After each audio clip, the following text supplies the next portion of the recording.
Library Connections number 3, recorded on Thursday, May 28th, 2020. Hi everyone, I'm Linda Reimer, one of the librarians at the Southeast Steuben County Library, and welcome to our third Library Connections videocast, a short weekly readers, viewers, and listeners advisory videocast. Enjoy! And jumping right in with the top 5 New York Times bestsellers of the week.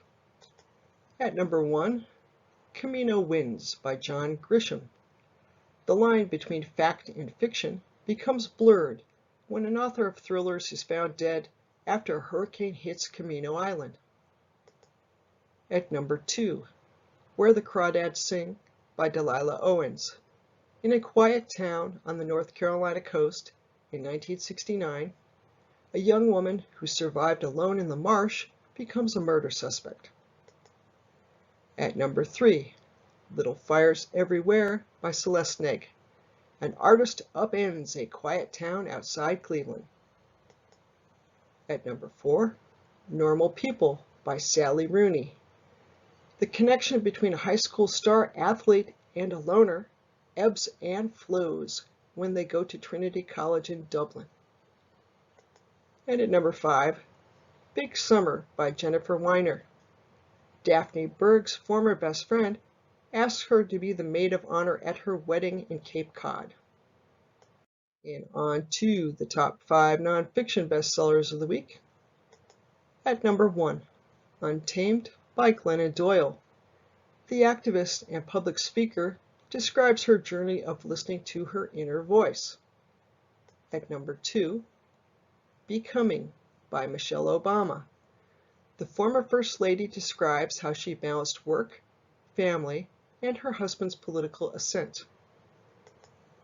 At number 3, Plague of Corruption by Judy Mikovits and Kent Heckens-Lively. The controversial verbologist gives her account of her work over nearly 4 decades. At number 4, The Splendid and the Vile by Erik Larson. An examination of the leadership of the Prime Minister Winston Churchill.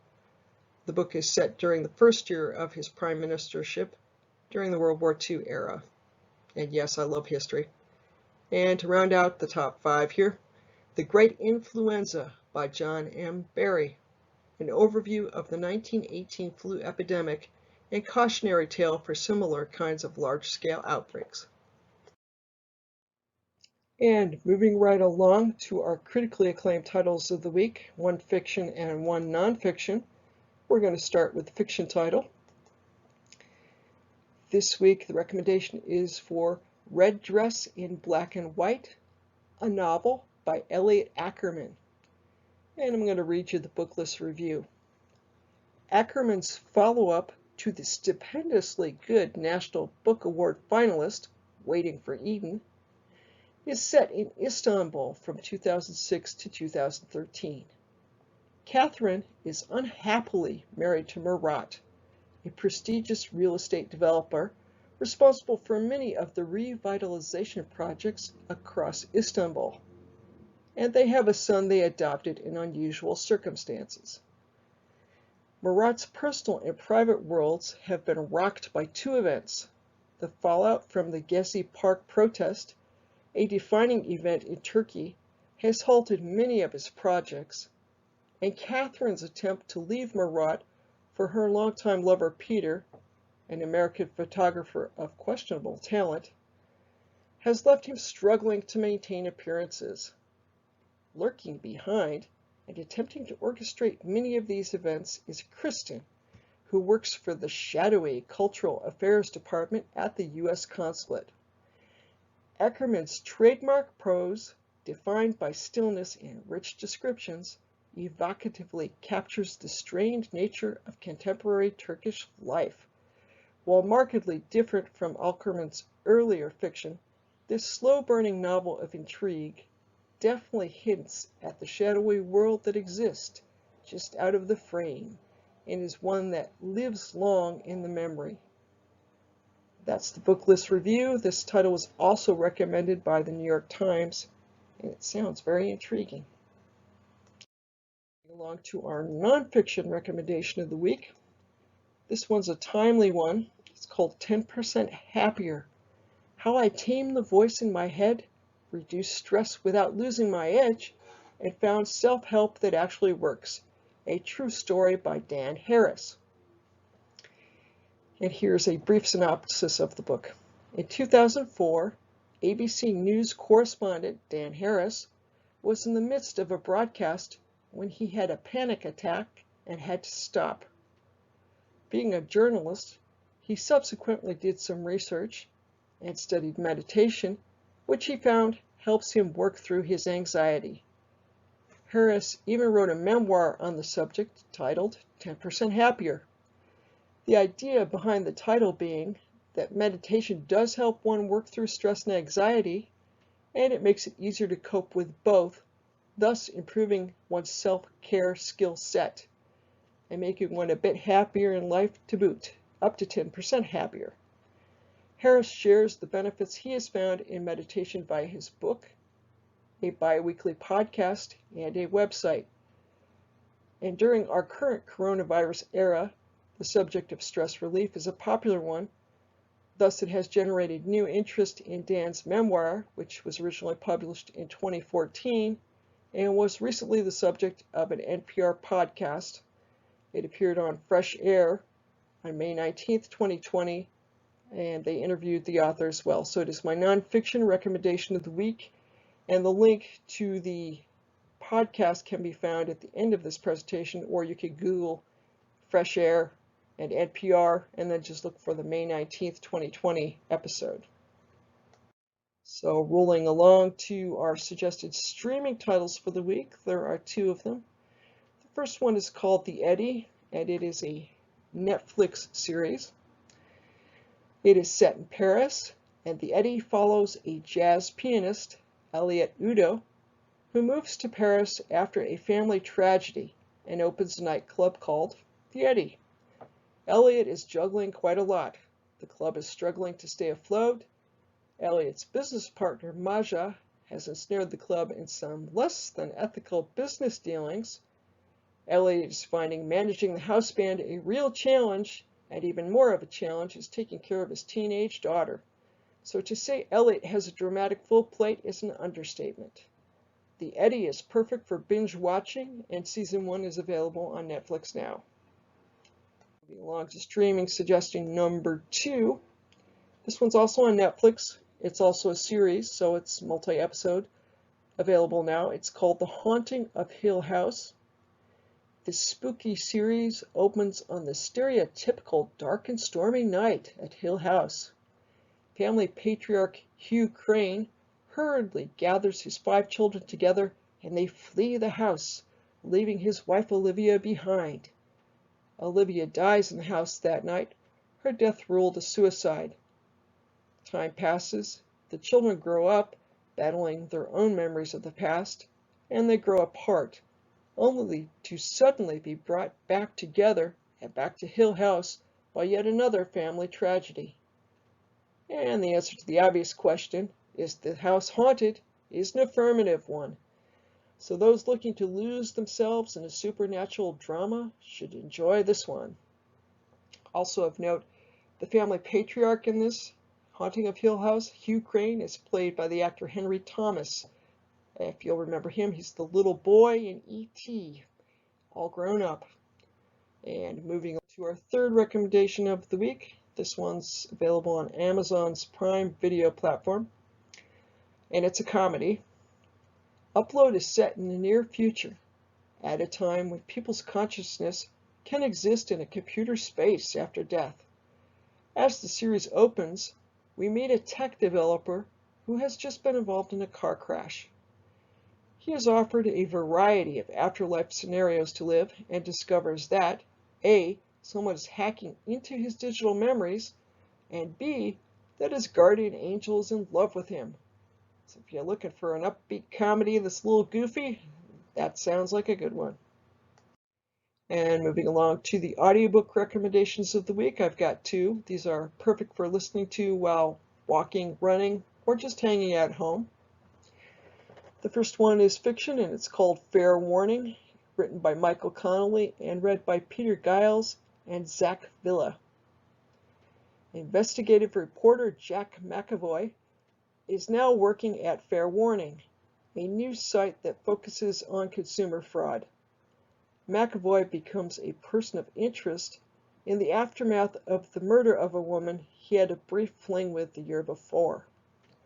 And before he knows it, he is pulled back into the world of criminal investigations as he strives to track down the serial killer responsible for the girl's murder. Peter Giles gives voice to Jack McAvoy, and Zach Villa narrates the part of the serial killer and gives a chilling performance. So if you're ready to immerse yourself in a good mystery, Fair Warning will fit the bill. And the second recommendation is nonfiction. This one is a sort of combo bio and memoir. It's called More Myself, written and read by the musician Alicia Keys. More Myself is a revealing memoir by the world-renowned musician. Keys discusses both her personal and creative histories. She relays the story of her challenging childhood, her development as a pianist, and her growth as a musician. She discusses the challenges she has encountered in trying to be true to herself while working in the music business, and the love and family life she has found with her husband, record producer Swizz Beatz. As I said, part memoir, part biography, and all in all, an uplifting story. And moving on to the Odd Duck recommendations of the week. This week I've got two. The first is a new book by J.K. Rowling, available for free online. And the second is to sing the praises of software that I recently discovered that's very useful for getting and staying organized. It's called Evernote. So Odd Duck recommendation number one for the week is The Ichabod by J.K. Rowling. J.K. Rowling, creator of the Harry Potter series, is putting out a new book, one or more chapters at a time. Several chapters of the book are available online now, and more will be coming soon, and all are available free for everyone to read. The book is called The Ichabod and is found at the following web address, theichabod.com. That's THEICKABOG.com. Check it out. And moving on to Odd Duck recommendation number two, Evernote organizational and planning software. Evernote is a software you can get for free. You can download it to a computer and a mobile device and sync content between devices. You can save notes, links, photos, to-do lists, and more, and just basically get better organized with the software. I use it all the time, and it's so wonderfully convenient because it syncs across platforms, which of course means that I can access it on my Windows 10 laptop and my iPhone, and any changes I make are reflected regardless of which device I access the software on. So I definitely recommend Evernote. And moving along to the cute cat photos of the week, I'm going to go clockwise. In the top left-hand corner, we see my fur baby Piper. She's lounging on the bench in front of the picture window, one of her favorite spots. Second photo on the top right-hand corner is of Piper and Jules taking a nap on my bed. They're good buddies. And finally, the photo in the bottom is of my sweet baby Winston, who is very photogenic, but very hard to get a photo of because he moves. So I think that's the best photo I've ever taken of him. And if you have questions about this weekly video cast, feel free to send me an email. My email address is reimerl@stls.org, and I'll get back to you. And moving along to library resources you can access from home, I've got briefly 2 pages. This page shows you our general resources, the Southeast Steuben County Library homepage, where you'll find information about the library, the digital catalog, the web version found at stls.overdrive.com, and the virtual reference desk form that you can fill out and submit if you have a question through the library's website. Library resources you can access from home, page 2. These are our blogs. We have several staff members that host blogs. There's a variety of great content, and I urge you to check them out. Just a weekly reminder, you can connect with the library and pose questions through social media. The library has pages on Facebook, Twitter, YouTube, and Instagram, and indeed this video series, Library Connections, can be accessed on demand through YouTube. And our references of the week, we have 2 pages of those. And directly after this references continue page will be the tech tip of the week. And on to the tech tip of the week. Hi everyone, this is the tech tip of the week, and I'm going to round off a third week of talking about Libby, the app that allows you to download library ebooks and audiobooks to your mobile devices or to your computer. And for the purposes of this video, I'm going to assume that you've already downloaded the app and you've logged in with your library card number and your PIN, and that you've checked out a book or two and placed something on hold. Those are the things I'm going to talk about, so keeping that in mind. To open the app, of course, we tap it. And this takes us to what we can think of as our home page for Libby. It's our shelf. This shows us what we've got checked out now, reading now. I've got 2 things, The Princess of Ireland and Sea Change. And if we scroll down a little further, it says Recent Returns. This will list anything you've returned recently, just in case you read a really good book or listened to a really good audiobook and the title escapes you, but you want to share that with your sister, cousin, or friend. You'll have a list there. So going back up to the top of the shelf page, you'll see it says Loans, Holds, and Tags. Briefly, Loans is another view of what you have checked out right now. From here, you can choose to open the ebook or audiobook in Libby itself, in the Libby app that is, or with eBooks, you can choose to open it in Kindle. That is an option. Most people are going to read just in Libby, but you can send it to your Kindle. So going back, so if you look at the top left-hand corner, it says Shelf. We're going to tap that and go back. Again, we're looking under the word shelf at the top of the screen. It says Loans, Holds is the next section. These are titles that you've placed on hold but that are not yet available, just like print books. It shows that I have 2, 24 by Willie Mays and Last Girl Standing by Lisa Jackson. It also gives you the approximate number of weeks it will be until your hold is filled. 2 weeks for the Willie Mays audiobook and 12 weeks for the Lisa Jackson audiobook. Now you'll notice that under that, where it says 2 weeks or 12 weeks for either title, it says Manage Hold. If you tap that text, you have the option to suspend a hold. And you might think, well, why do I want to do that? Well, you might want to suspend a hold for a week if you were going on vacation. So that option is there. And to get out of this little pop-up window, just tap anywhere off the pop-up window and that will go away. I'm now going to go back to the previous home screen, the shelf home screen, by tapping Shelf in the top left-hand corner. The third option under Shelf says Tags. Now, I'm not really into this myself so much, but if you really loved a book and wanted to give it a thumbs up or a thumbs down, this is where you can do it. And I'm going to once more go back to the shelf home screen. You'll notice if you look all the way down at the bottom, there are 3 things to look at there. It says Shelf in maroon, which is where we are. You can always come back to your shelf home screen by tapping Shelf. It says, going from right to left, The Princess of Ireland.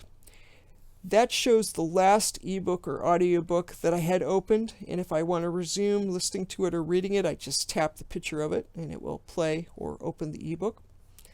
And on the very left-hand side of the screen, it says Library, and if you tap that, it will take you to the digital catalog where you can search for a book.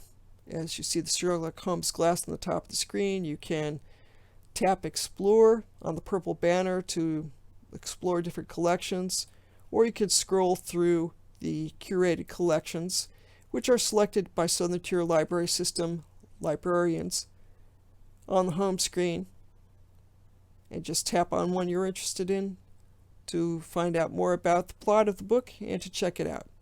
And that is the tech tip of the week. Next week I'm going to talk about RB Digital. That's the software for your computer or an app for your mobile device that allows you to check out on-demand magazines, digital magazines, of course. Thanks so much for watching our videocast. I'll be back next week with another edition of Library Connections. Be safe and happy reading.